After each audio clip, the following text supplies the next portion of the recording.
জলবায়ু সম্মেলনে যোগ দিতে একে একে জড়ো হন বিভিন্ন দেশের নেতারা, জানান বৈশ্বিক জলবায়ু ইস্যুতে তাদের আসার কথাও। জাতিসংঘের মহাসচিব অ্যান্তোনিও গুতেরেস বৈশ্বিক তাপমাত্রা কমিয়ে আনতে সবাইকে ঐক্যবদ্ধ হওয়ার তাগিদ দেন।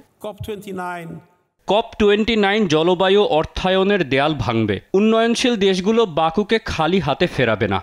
একটি চুক্তি অবশ্যই প্রয়োজন। আমি আত্মবিশ্বাসী যে আমরা লক্ষ্যে পৌঁছাতে পারব। আমাদের নতুন একটি অর্থনৈতিক উদ্দেশ্য প্রয়োজন।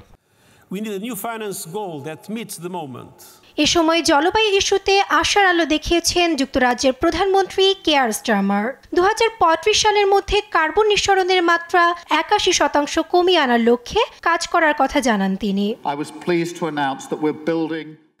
আমি খুশি এই ঘোষণা দিতে পেরে যে আমরা জলবায়ু মোড়ল হিসেবে নিজেদের খ্যাতি তৈরি করার লক্ষ্যে 2035 NDC টার্গেট নিয়ে কাজ করব, যা কার্বন নিঃসরণের মাত্রা 81% কমিয়ে আনার লক্ষ্যে কাজ করবে। বৈশ্বিক সমস্যা মোকাবেলায় বৈশ্বিক অংশীদারিত্ব প্রয়োজন, যেমনটি আমরা গত কপে একমত হয়েছিলাম।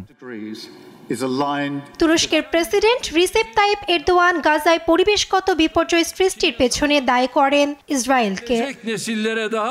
আমরা যখন পরবর্তী প্রজন্মের জন্য সুন্দর পৃথিবীর লক্ষ্যে, তখন ফিলিস্তিন ও লেবাননের সকল আইন, নৈতিকতা ও বিবেককে উপেক্ষা করে চলছে ইসরায়েলি বর্বরতা। শিশু, নারী কিংবা বৃদ্ধ বিবেচনা না করেই চলছে নৃশংসতা। ফলে ফিলিস্তিনে দেখা দিয়েছে পরিবেশগত বিপর্যয়। ফিলিস্তিনের মাটি ও পানিতে যে রাসায়নিক পদার্থ মিশে গেছে তা ইতোমধ্যেই গাজার শিশুদের ভবিষ্যতের জন্য অন্ধকার তৈরি করেছে।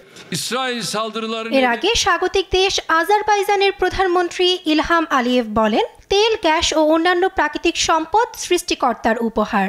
এ সময় গ্যাস নিঃসরণে আজারবাইজানকে দায়ী করার বিরোধিতা করেন তিনি। জানান, বৈশ্বিক গ্যাস নিঃসরণের মাত্র 0.1% দেশটির অংশ।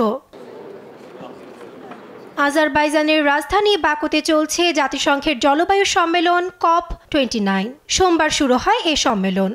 22 নভেম্বর পর্যন্ত চলবে এ সম্মেলন। এবারের সম্মেলনে নেই অনেক বিশ্ব নেতারাই। যুক্তরাষ্ট্র, চীন, ভারত ও ফ্রান্স এবারের সম্মেলনে অংশ নেয়নি। নাসরিন আক্তার, নিউজ ডেস্ক, দেশ টিভি।